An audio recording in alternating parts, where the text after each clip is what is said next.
नमस्कार, गुमनाम न्यूज में आपका स्वागत है। मैं हूं उगन चौधरी।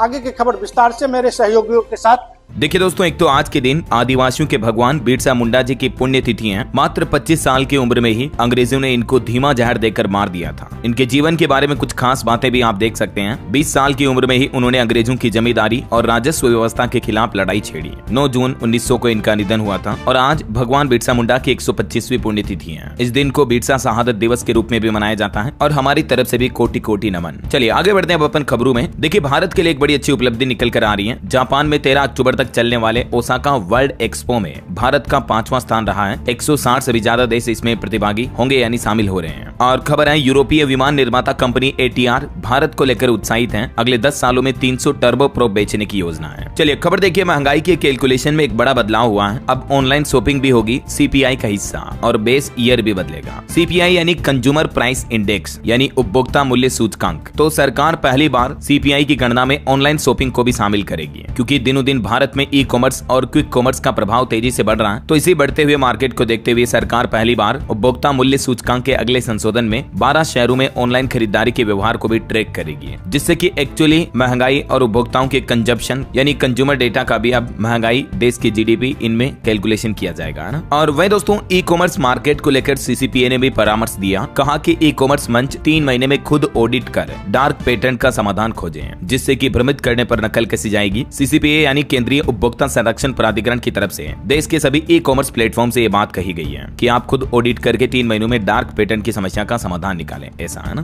ताकि उपभोक्ताओं को किसी भी तरीके से भ्रमित ना किया जाए। चलिए बड़ी खबर देखिए दोस्तों, एक बार फिर से बेनकाब हुआ पाकिस्तान। अब खुलासा सामने आ रहा है कि पाकिस्तान ने चीन की मदद से भारत पर हमले के नकली सबूत बनाए थे। सैटेलाइट की तस्वीरों ने पोल खोली। पाकिस्तान के नए नए झूठ हर दिन सामने आ रहे हैं और इसी बीच ऑपरेशन सिंदूर के दौरान की पाकिस्तान की एक और करतूत सामने आई। जो पाकिस्तान ने दावा किया था ना कि उसने भारत के 2 सैन्य ठिकानों को निशाना बनाया, तो अब सामने आई सैटेलाइट तस्वीरों से पाकिस्तान की ये पोल भी खुल गई है, जिसमें पता चला कि उसने अपने दोस्त चाइना के साथ मिलकर इन तस्वीरों से छेड़छाड़ की थी, जिसमें एक मिग 29 विमान को भी फर्जी बताया गया। भारत के S-400 रडार सिस्टम को नष्ट करने का दावा भी पाकिस्तान का झूठा निकला है ना। चलिए अगली बड़ी खबर देखिए, साइबर फ्रॉड से बचने के लिए SBI यानी भारतीय स्टेट बैंक ने जारी किया एक नया नंबर। अब ग्राहक किसी भी तरह की धोखाधड़ी होने पर या साइबर फ्रॉड होने पर, अगर आपके पास SBI में खाता है और उसमें किसी तरह की साइबर क्राइम की घटना होती है, तो आप +911600 से शुरू होने वाले नंबरों से आने वाली कॉल की सत्यता के बारे में SBI ने ग्राहकों को जानकारी देने के लिए एक नोटिस जारी किया है। मतलब SBI की तरफ से अब अगर ग्राहकों को किसी भी तरह का कोई नोटिस आता, मैसेज आता ना, तो वो इसी नंबर की सीरीज से आएगा, +911600। यानी अगर आपको इस नंबर से कॉल आता है तो आप समझ सकते हैं कि ये असली या वैध कॉल है, समझ रहे हो। बाकी किसी तरह का साइबर फ्रॉड हो जाता है तो आप 1930 नंबर पर कॉल करके तो कंप्लेन दर्ज करा ही सकते हैं, या गवर्नमेंट के साइबर क्राइम पोर्टल का भी इस्तेमाल कर सकते हैं।